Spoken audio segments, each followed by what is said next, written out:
Muchas gracias, Alisa. Bienvenidos a todos para ese segundo día de las jornadas LECT 2021. Hoy tenemos el honor de recibir a Philippa Parks.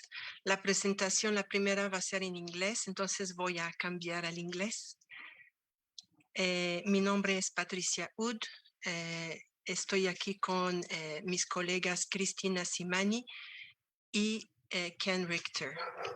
Gracias. Bienvenidos a todos.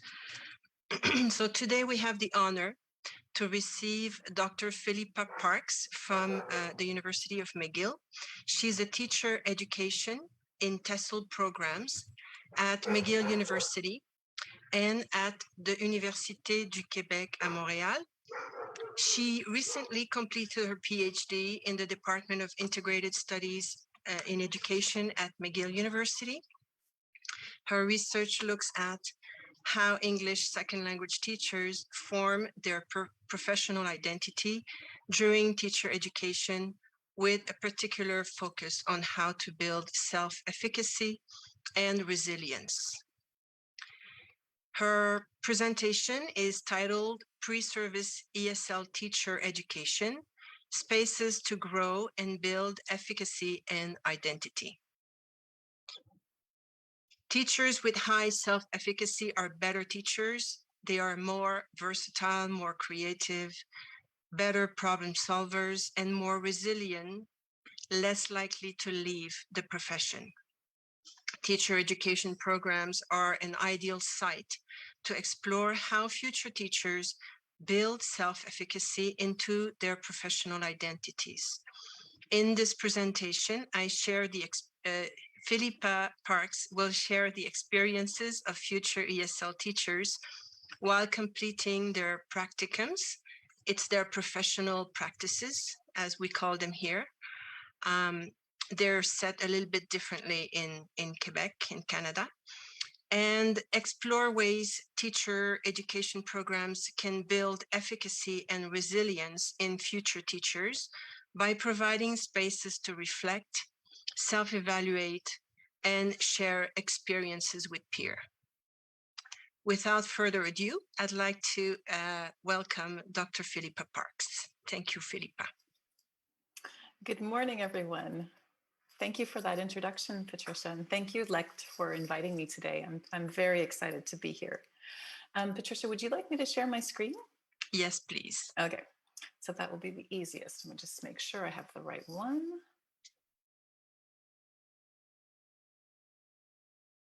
There we go. Okay, so you should be able to presentation. Yes, we see it now. Excellent. There we go. You shouldn't. There we are. Is it so? Okay. Before we get started, I wanted to say thank you for inviting me, but also I'm going to encourage you to use the chat or ask questions as we go along. I would really appreciate that. I love interactive talks. I'm not a very good person that likes to speak in front of people. So I'm going to encourage you to please interact and ask questions and stop as you would like to be more interactive. All right. With that said, I'm going to start. So good morning, everyone, and thank you so much for attending. I'm really delighted and honored to be here with you. And here's the limit of my Spanish. Here we go. Buenos días a todos y muchas gracias por asistir. Estoy encantada y me siento honorada de estar aquí con ustedes. That's it. So I'd like to start just by beginning with the land acknowledgement. So in Canada, we do land acknowledgements as part of our truth and reconciliation, acknowledging that the land that we are working on was not ours and it was unceded. So we do this traditionally at the start of conferences. Thank you, Martha, I appreciate it. So the land on which I live and work is land which has long served as a site of meeting and exchange amongst Indigenous peoples, including the Haudenosaunee and Anishinaabe nations. I honor and respect the diverse Indigenous peoples connected to this territory. So to get started, actually, you know what? I think, would you mind terribly? I'm just going to stop this. I think I have the wrong one, which is a little bit crazy. So there was more notes. I'm so sorry. I had the wrong one queued up. In the meantime, I'm really, really sorry. Oh my goodness. I'm missing half my notes in this presentation. So there we go. The presentation is shorter than I thought.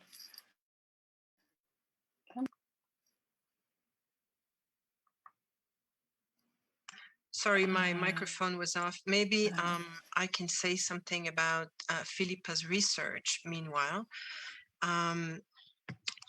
So as I said, Dr. Philippa just graduated from McGill, and she works with self-efficacy, as you heard many times. She looked at factors that appeared to increase potential for attrition, so teachers leaving the profession. She looked at workload, negative feedback that teachers received when they started their career, hostility towards ESL teachers in their teaching community.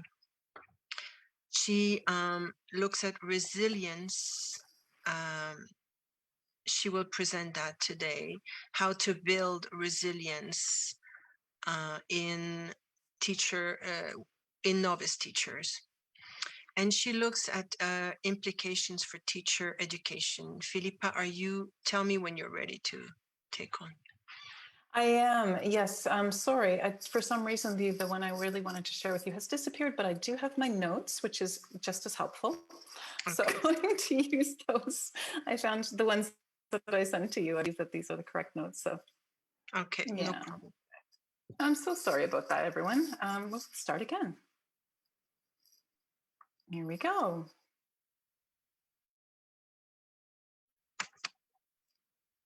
Okay, you know what? That's okay. It's still not the right one. So so just a little bit of an introduction and a background. I am a teacher by profession. So I've been teaching for most of my life. Ever since the age of sort of 13 and 14. I've been a camp instructor, a swimming instructor, a lifeguard, and I really always believed that I was born to be a teacher.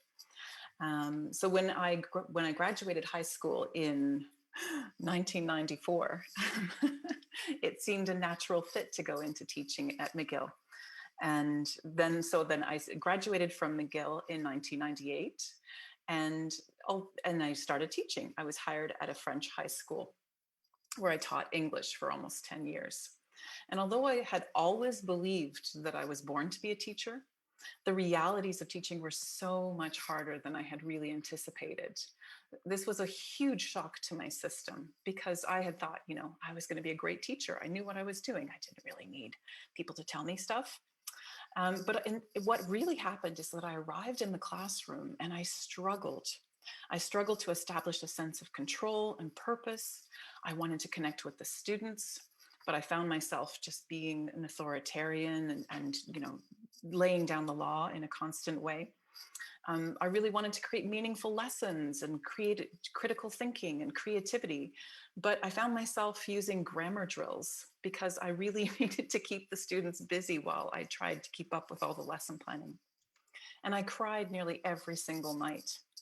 So I think one of the things I really would hope that students would take away is that when you get out into teaching, it is so much harder than you would imagine it to be. And that's okay. That's normal for everyone. It doesn't mean that you're a terrible teacher.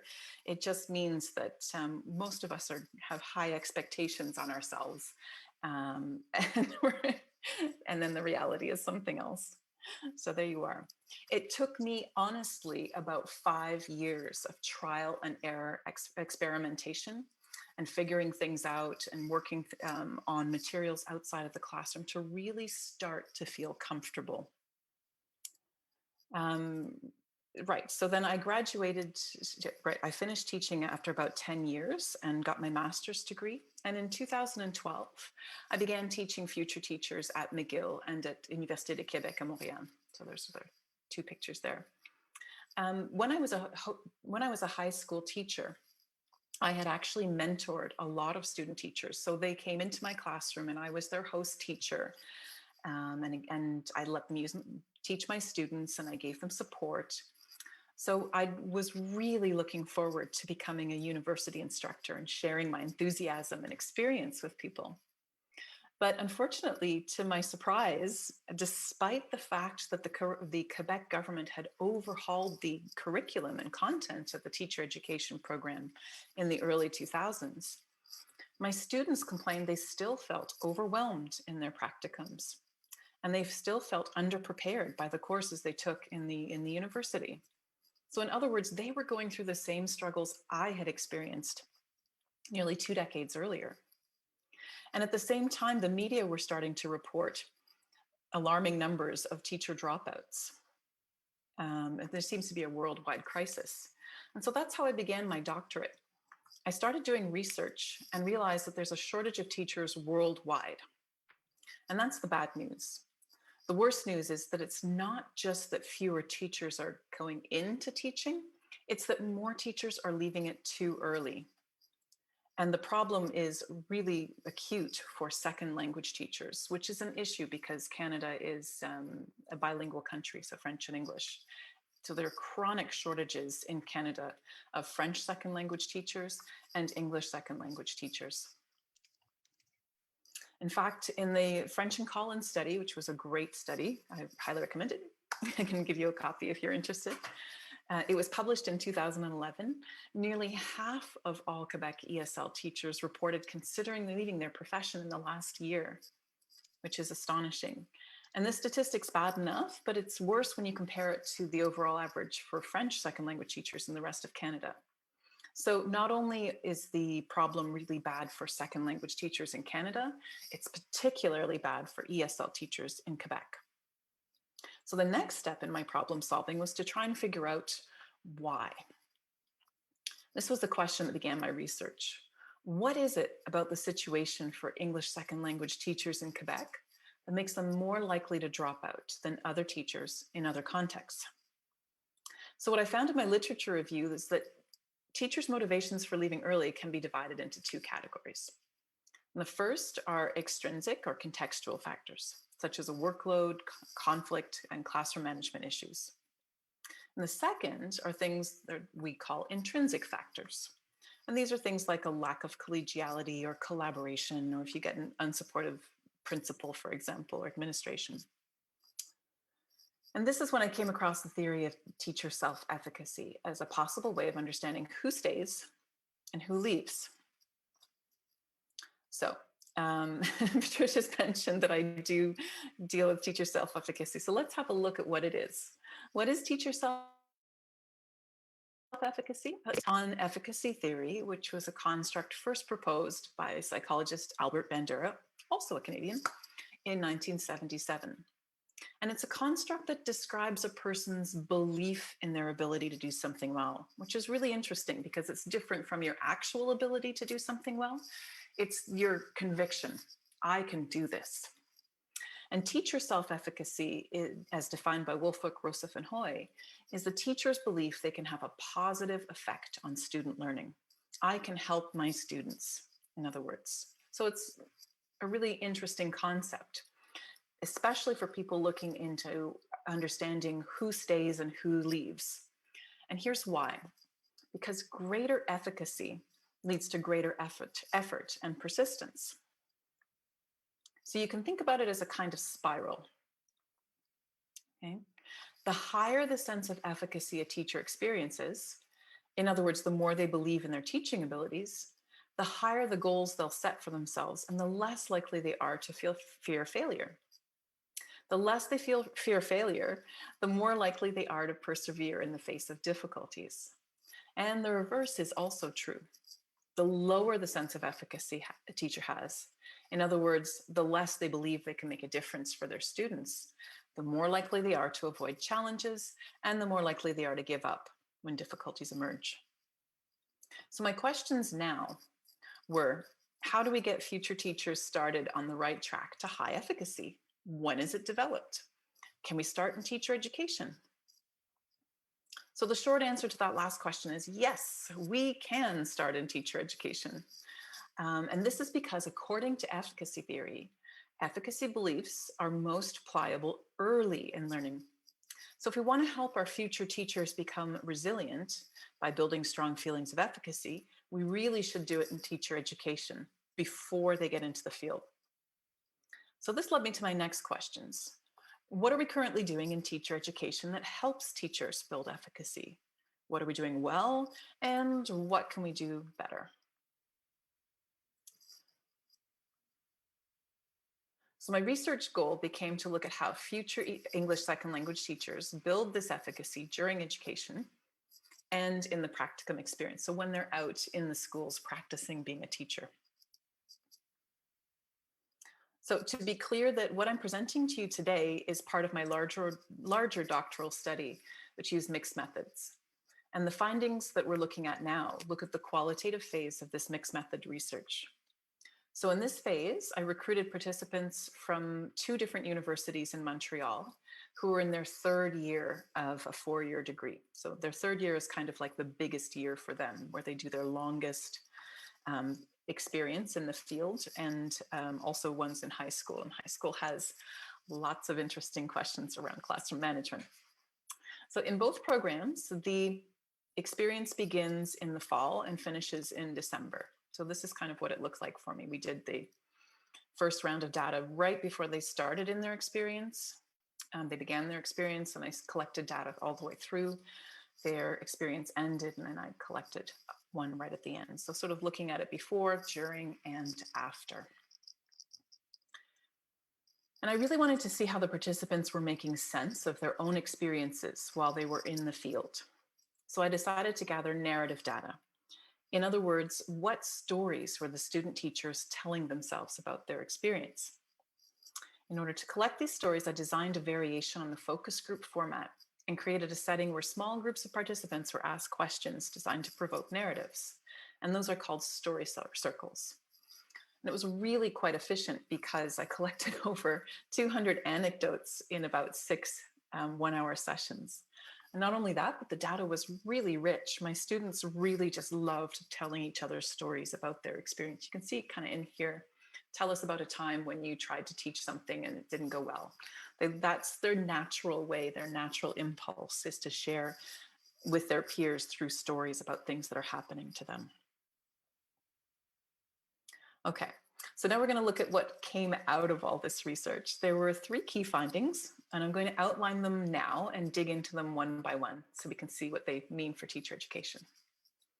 So the first finding was that increases in efficacy were the result of a specific process.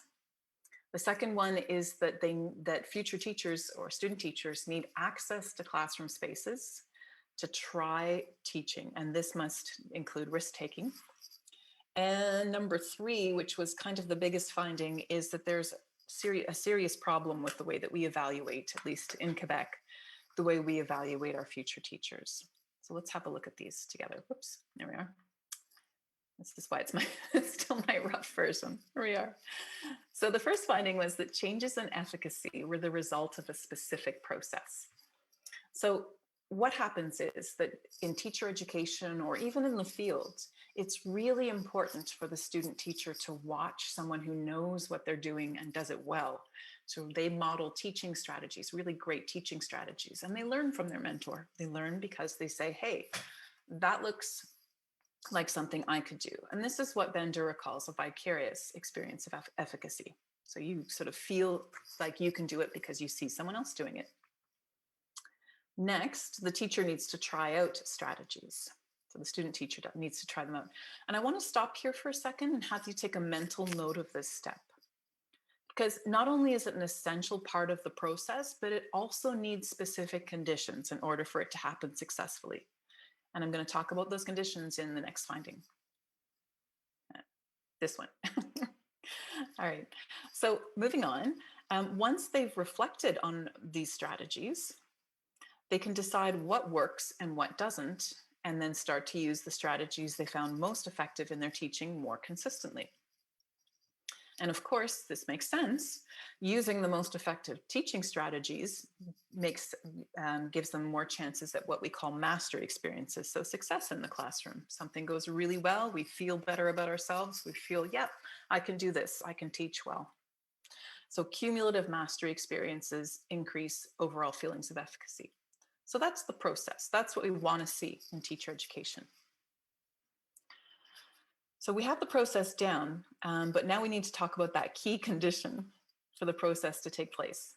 So in step 2, when the teachers are learning to teach in here, not only do they need to try new strategies, but they need to be able to take risks without fearing failure. In other words, they really need to feel free to make mistakes while they're teaching in the classroom. Because without making mistakes, they can't reflect. They can't figure out what works and what doesn't, and why some strategies work and why others don't. I always tell my students, mistakes are wonderful. Failing a lesson is a great opportunity. It's actually really positive when a lesson totally goes sideways, because it's your opportunity to figure out why it went sideways. If all lessons go beautifully, you don't learn anything. So the second finding was that teachers need to access classroom spaces, and this must allow for risk taking. They need to be able to take a risk. The problem is that this is happening to varying degrees in the practicum. So my thematic and narrative analysis indicated that although the student teacher needs to take over teaching from their teacher mentor, the degree to which access to the classroom space is granted depends largely on the willingness of the teacher mentor to relinquish control of the classroom, right? In effect, the teacher mentor is acting as a kind of gatekeeper, controlling access to the classroom space, which means the student teacher has to negotiate with their teacher mentor over whether and when and how they're going to start teaching. And the host teacher holds all the cards. There's a judge of whether or not the student teacher is ready to start teaching, and they grant access to the classroom. And this is why so many student teachers feel they have to conform to what their host teacher's ideas of what good teaching looks like. And let's keep in mind that although our host teachers have a lot of experience, they may not actually know what good teaching is. Yeah. So it's a really hard place for our student teachers to be in. They're told often what good teaching looks like at the university, and that doesn't necessarily match up to what their host teacher says good teaching looks like. So when they're in the host teacher's classroom, they really feel that they can't take risks and that they can't make mistakes. So here are some of the quotes from research that really exemplify this experience. So this is talking about the limited access. This is where the teacher really only let the student teacher do some of the extra stuff like an assistant rather than taking over the class. And in this quote, this talks about what happens when you do get access to spaces. So, you can try things, and if it doesn't work, you can alter it and try again. So this participant really got some access.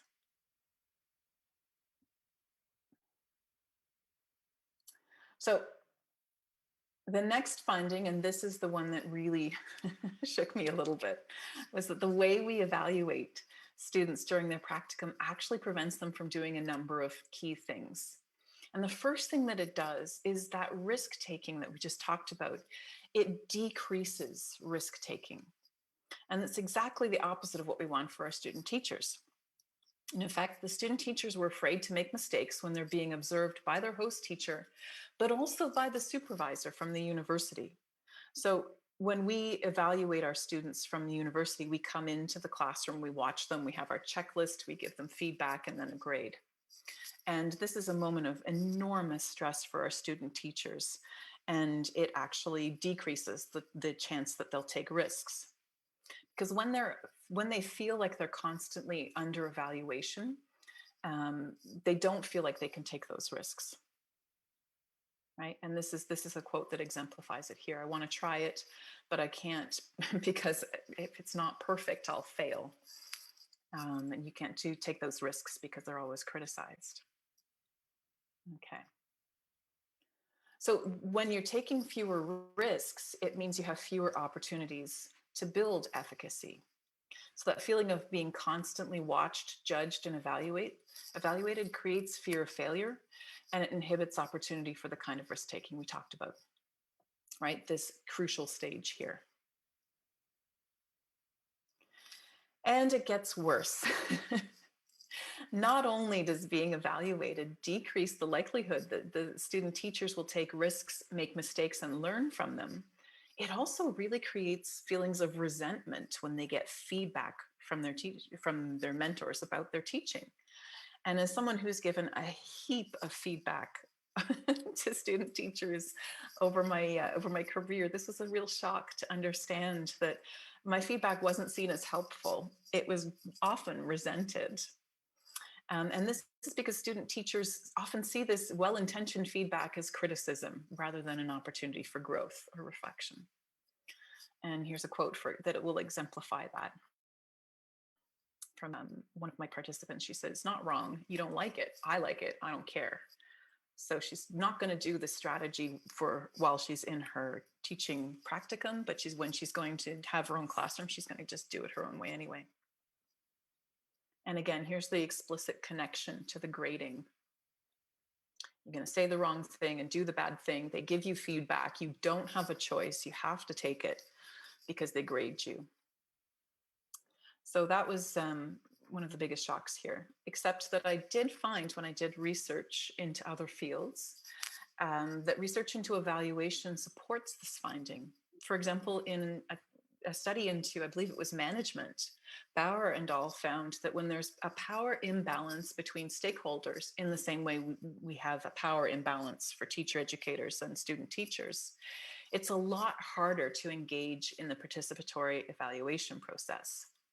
So power and conflict can really stop equal and genuine communication about the value of practices evaluated. So it's less of a conversation. It's much more of a, I'm telling you what to do, so you should do it, rather than helping students see why things are working and why they're not.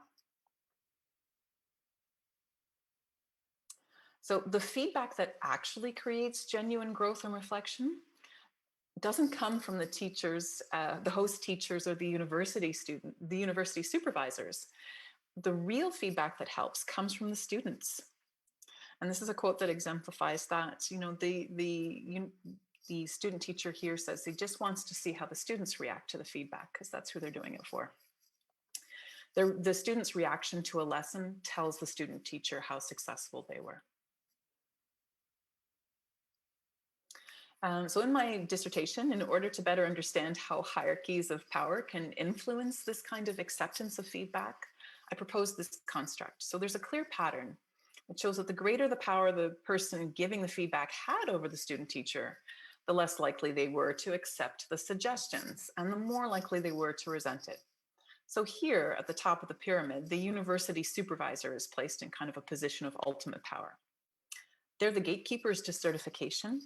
So the student teacher has to always be aware of pleasing the evaluator, or risk failing the practicum and possibly losing the chance to be certified. Immediately below the supervisor is the cooperating teacher, or the host teacher, who controls access to the classroom spaces and whose evaluations form the basis of the supervisor's grades.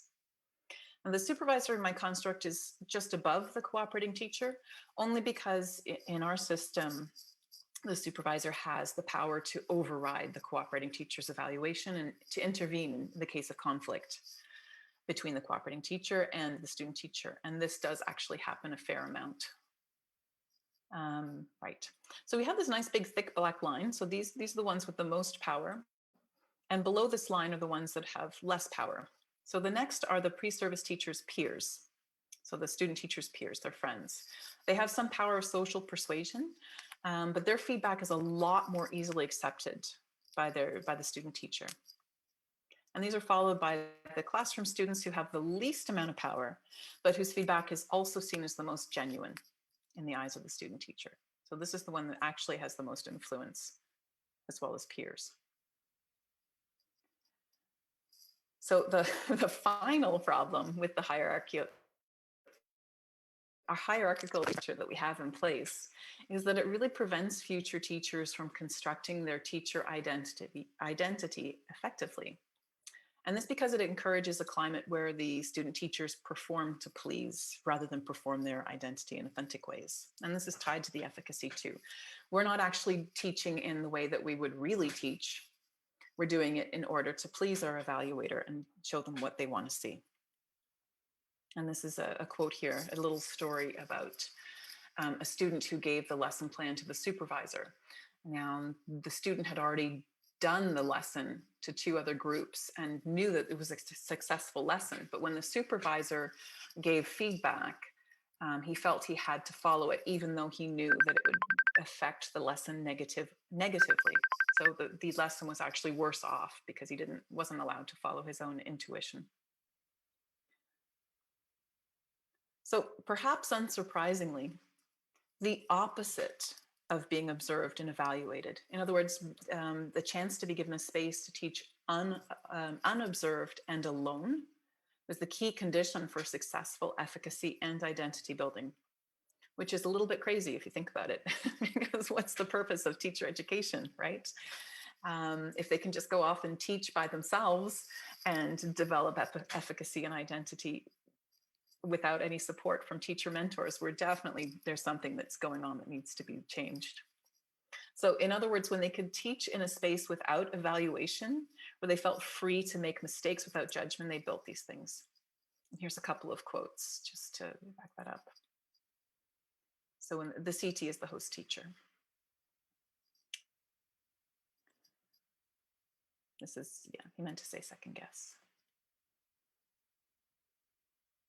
This one is a non-native speaker, and she was critiqued a lot for her accent. Subbing is the term that we use for substitute teaching. So when the students are in their Bachelor of Education program, they often work part-time as substitute teachers or teachers that are on call for other teachers who are sick. And this is actually where most of them gain their confidence. And this is the quote that really hit home for me. And it was from a participant who has always wanted to be a teacher, but the further along she went in her teacher education program, the more discouraged she became. She didn't like the way that we taught her to teach. And again, substitute teaching really reminded her why she loved being a teacher, being able to teach on their own. The other thing that we noticed is that peer support will actually help build teacher self-efficacy. And this is, again, part of that pyramid structure, because it's a lot easier for student teachers to accept feedback from their peers. Their peers might be giving them the same kind of insight and that the teacher mentors were, but because it's coming from a more equal position of power, it's much easier for the student teachers to accept it. Yeah, and this is about the emotional support that peers can provide.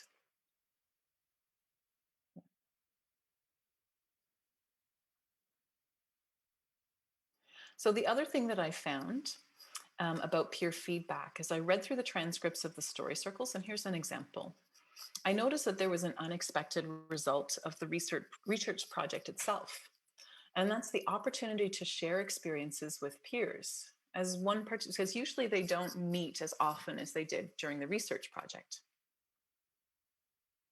Oh, so sorry. So the host teacher is the teacher that the host teacher is the teacher that accepts a student teacher into the classroom. So in order for a student teacher to practice and do their practicum, we have to have partnership with an actual teacher in the field. Christina, do you think the subbing takes the psychological? Yeah, I think it may be.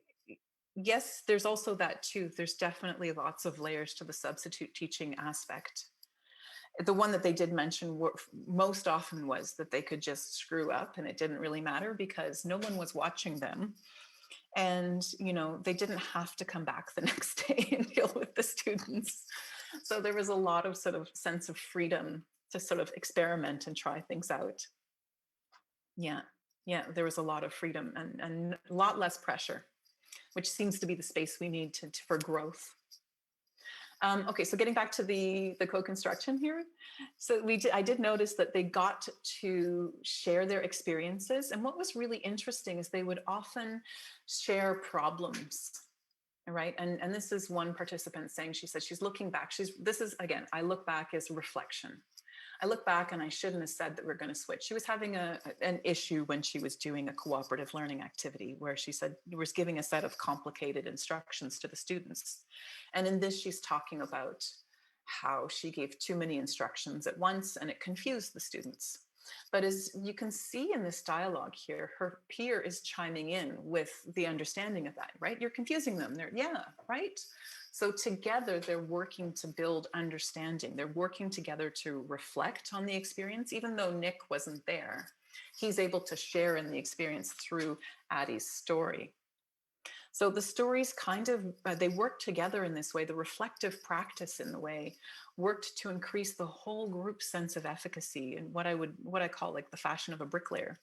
So each story, as they met, each story built upon the next and kind of cemented group feelings of efficacy through shared experiences of success. So this kind of peer interaction is amazing and it's essential and it's a wonderful place. It's a great space for them to co-construct efficacy and what I called future imagined moments of success. So even if you weren't going through this experience yourself in the classroom, just being able to share it with your friends and imagine yourself in their place also built efficacy. They didn't even need to physically be in the classroom. So those are the findings. Let's take a look now at the implications for teacher education. So the first takeaway, obviously, is that we really need to reconsider how we do evaluation, especially if it's hierarchical during the practicum. And it's problematic for a number of reasons, mostly because of the power dynamics that the evaluation creates between the host teacher, the teacher mentor, and the future teacher. And here's where I think the pandemic has really opened the door for us. For example, in the programs where I teach, we used to go into the classroom and watch the student teachers teach a class. And as I said, we would evaluate them and give them feedback on how they should improve. But in order to follow public health regulations, we are no longer allowed in the classroom. So instead, this year, we asked student teachers to film themselves teaching. And then we would meet after school and we would watch the video of themselves teaching together. And as we watched together, I asked the students, I didn't evaluate them. I said, here's the evaluation tool, self-evaluate. Tell me what you see. What do you see in the way that you're interacting with your students, the way that you're giving instructions, the kind of activities that you set up? So they went through and they saw things that I would have pointed out. In fact, they saw things that I would never have noticed, but they also had more context too, because they knew what came before and what came after. So they were able to add that layer. And it really opened up that space for dialogue. And it really helped them to engage in that kind of reflective practice. And it was kind of a shock to some of them. In one video in particular, just to share an anecdote, we were watching through the video and I noticed that the student teacher I was working with got bored watching his own video. And I said, I noticed that you're not even paying attention. He goes, yeah, I know, it's kind of boring. And I said, imagine how your students were feeling at the time. So we had a good laugh about that. So if we ask the students to reflect on their own development when they're watching themselves, as I said, it can really redress those power hierarchies. And it can really start to encourage reflective practice, the kind that we really want to sustain growth in teachers, even after they leave. And that's the key, I think, too, is that when they leave teacher education, they're no longer going to have their university instructors there to call on or help them out. So they need to start using those skills of problem solving and thinking about the reasons why things are going wrong. And I think we need to shift away from telling them what to do to giving them the tools to figure it out on their own. So that's the second thing that we need to talk about. Addressing the power dynamics would really open up the kinds of doors for constructive dialogue and feedback that future teachers need. So another suggestion would be to have university supervisors and host teachers to start thinking of themselves as coaches rather than evaluators. And this shift in thinking about our role could really help us in our own reflections about how we're supporting student teachers through their learning process. So how can we ask questions that encourage self-reflection and development rather than giving them prescriptive advice? So it's that movement here between evaluating to coaching and helping them grow. So finally, since this research also indicated that peers and students were the most trusted source of feedback, and that interactions with peers during the practicum provided spaces for co-construction of efficacy, another suggestion would be to really mindfully create spaces where peer groups are able to meet and share and problem solve during the practicum, so that the groups of students together, these kind of nascent professional learning communities, become an important aspect of our teacher education programs. It would hopefully teach them that when they're out in the field and they're struggling in the classroom, that they can turn to their peer networks, they can call up their friends, they can talk to other teachers in the school and brainstorm together, share, I'm having an issue with this one student, or this class is going badly, or what do you do in a situation like that? So really helping them increase that impulse to share and connect with peer networks, because it's such a vital part of building resilience and efficacy. So yeah, so to sum up, we need to reconsider evaluation, consider how to create constructive dialogue, and increase opportunities for reflective practice. All right. And this is my spot to say thank you so much, first of all, to Patricia for inviting me to be here today, and also to the LECT community for creating this conference and this space to share. And this is time for los preguntas. Las preguntas, there we go. Thank you. Thank you very much for your great talk. I really like your research. Sorry, the sun came out. It's been raining here in Guanajuato, but I'm just going to step back a little bit. So I don't know if there are any questions. Ken has a comment in the chat. Ken, would you like to say something while I close the curtain? Hi, this is Ken. Absolutely loved your presentation. That was just wonderful. Thank you. Loved it for so many different reasons. One, because you obviously have a very common sense approach to this stuff. A lot of stuff in our field, as you know, gets covered in nomenclature and technical words and theoretical concepts. And I just love the way that you approach this as a human being, with empathy and with grace towards your students.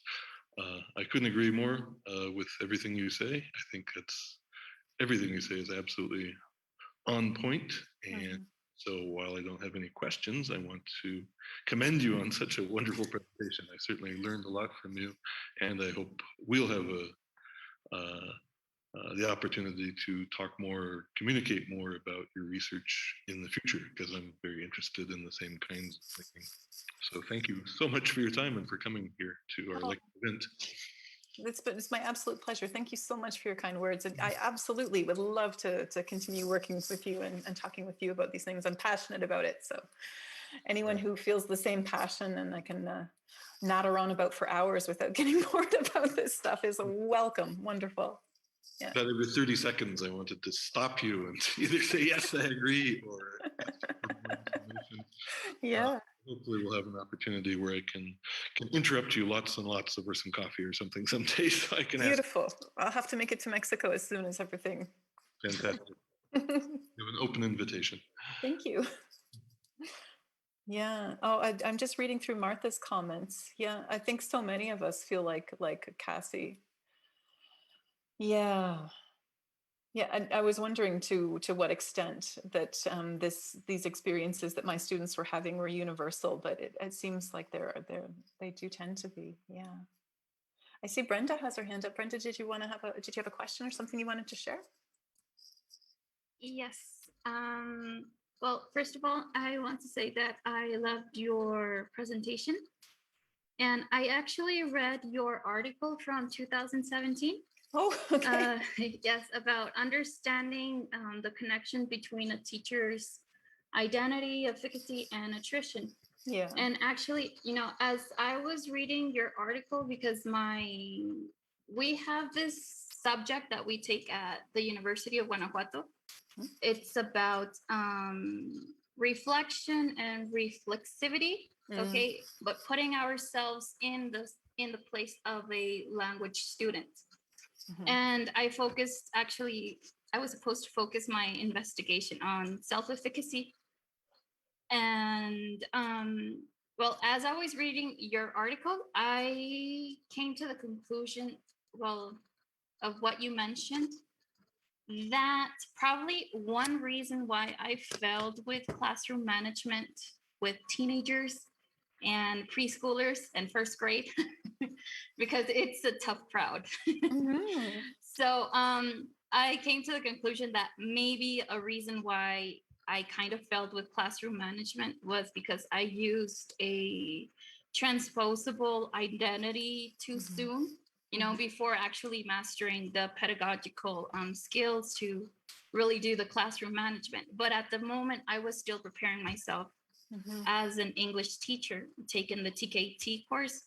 But, it kind of helped me. But then when I would have, relating this to the presentation you just gave right now, I related, when I had like my supervisor or the coordinator come into my classroom and give me feedback, it wasn't really feedback. It was just, you shouldn't do this. Don't do this. Don't do that. Don't do that.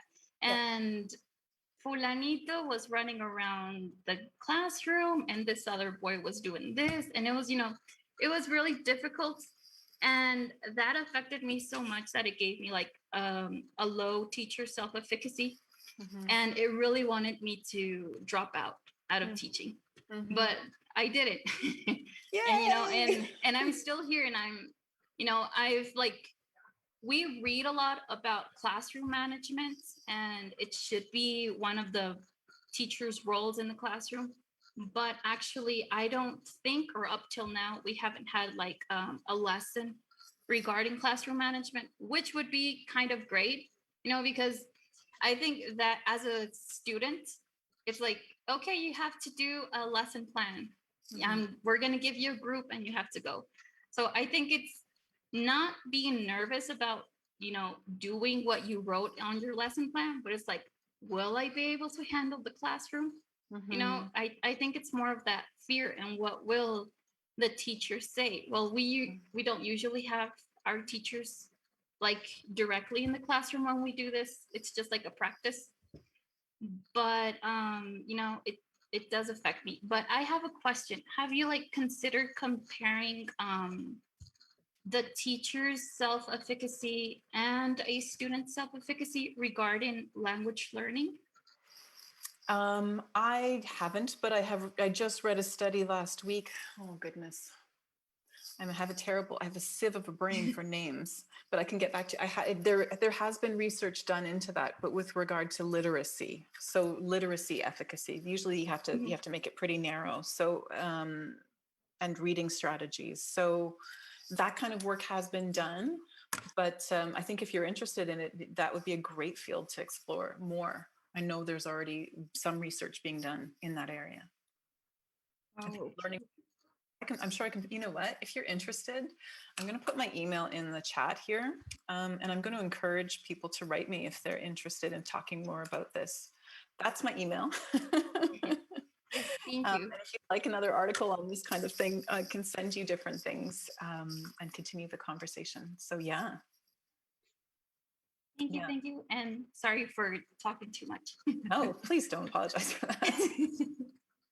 Thank you. It's such an honor to talk with you, because I've read 3 of your articles. So it's like, So I don't think I've published that many. So yes, I know, but I've read 3 of them because it was like my investigation project. Yeah. Oh, lovely. Thank And you. I can, my pleasure. I can see that in the chat, I just wanted to respond to Therese, who had a really great teacher. Some of us get fantastic cooperating teachers or host teachers, assistant teachers. So that's wonderful. And that's great. But unfortunately, I don't know if it's the same where you are, but we get a mixed bag. Some are fantastic and some are terrible, and most are in between. Lovely. Yeah. Do you have a class where you teach different pre-service teachers about different types of observations? How to no.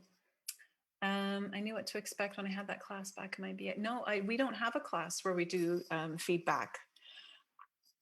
We have a class in evaluation, but they're two very, very different things. Evaluation is a judgment-based grade, and feedback is information about how well you are getting to a goal. And one increases learning and one increases anxiety in my experience. You can figure out which one's which. I think I used to be, when I started out as a teacher, I used to be all about the grade and taking marks off for being late. And I've gone so much the other way because I realized that in the end, especially where we are as adults, the grade is so not important. And if it interferes with the learning process, I really want to set it aside. So one of the things that I do with my student teachers in my courses is I set an assignment, I set evaluation rubrics, but they're allowed to resubmit, and I encourage them to resubmit. So they get kind of what's like a preliminary grade, but then they read the feedback and we have a good discussion about it, and we talk about, you know, different approaches, and then they keep resubmitting until they get the grade they want. And that really reduces anxiety and puts the whole grade at one side, and really we can focus much more on the feedback. And I'm sneaky because what I really want them to do is do that with their future students. Move away from the focus on the grade and move much more to feedback. And I have another great article on feedback by Grant Wiggins, which revolutionized the way I thought about that. So if you're interested, that's a wonderful thing. Philippa, I just want to tell you we have 5 more minutes. So if anybody else has any questions, we have 5 more minutes to this session. Then we'll have a 15-minute break and continue with the next session at 10:15. Yeah, Alex had a really interesting question about video recording. Identity building, you know what? I have no idea if that affected their identity building. I think that would be a great question for study. Everyone hates watching themselves teach, hates it. But it's really powerful. It's a really powerful way of understanding. And the story I told about the teacher looking out the window really brought home, because I said, well, why? Then we got into a really nice conversation. I said, why were you bored watching this video? Well, it's just me doing a bunch of blah, blah, blah at the front of the class. And I said, yeah, and now let's have a look at your students' faces. What do you think they're thinking and feeling? So we went through and we watched how they were kind of fooling around or looking at their phones or playing with that stuff. And he goes, okay, so then what are our strategies next time you go into the classroom? What are we going to do next time? He said, well, you know, I'm obviously not going to talk too much. I said, okay, good. How long is the maximum amount of time you're going to talk before you get them active? So then we set some rules around that. And then the next time we met, I said, okay, show me a part of the class where you're giving instructions and you met that you've met your 2 minutes or whatever the limit was that he set. And so we looked at that and I said, okay, now let's look at another problem area. What else were you struggling with this week? And we looked at that. So instead of asking them to present me with a perfect lesson, we moved towards, actually, I want you to show me where things were going badly. Show me where things are screwing up. Show me where the mistakes were happening, and we'll work through those together. So I said, don't worry about your grade. Let's work on improving. And it was magical. It was really interesting to see their response to that. So I don't know, answer to your question, I've gone off on a tangent. I don't know if that affects their identity building, but it did decrease the stress they felt for the evaluation. Yeah. Sure. I just want to say Dr. Floricelli is with us today. She works with video and reflective practice with her teachers in Mexico. She's in Chetumal. Floricelli, I don't know if you'd like to say something to what Dr. Philippa is sharing with us.